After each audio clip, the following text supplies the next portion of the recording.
North Park, a small school in a quiet city. On the surface, it may just seem like an average high school, but there's a storm brewing inside.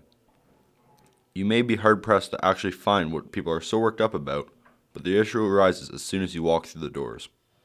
Every hall is lined with student artwork in the form of murals. Many people love the large and colorful murals. They can't imagine North Park without them. I love the murals around North Park. I love them.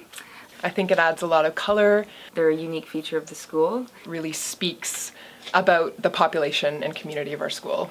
Murals give us a more distinct identity. I think that they're really special to the students that go here. As people come to North Park and they see the murals and they think, wow, this school's different from any other school I've seen. I'm a new teacher here, and coming into the school, I think it really sets North Park apart from other schools.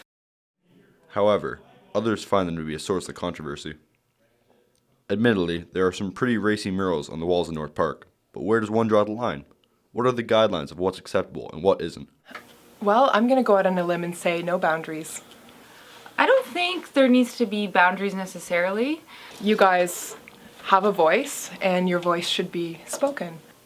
There should be a discussion around content that's appropriate for school in any public setting, but I still think that it's really important that the student voice be heard, and I think that's what makes the murals so strong and what their sort of appeal is for students, because the students are able to have their voice heard. One thing I've seen before is plagiarism, where they just basically take a logo. There was a Chicago Bulls logo, and it was just the logo, and that was it. I think that's kind of plagiarizing. There's no art really involved in that. We also spoke with Mr. Steve Manhanek, an art teacher who leads this project, to get a bit more insight on what can and cannot go on the walls of North Park.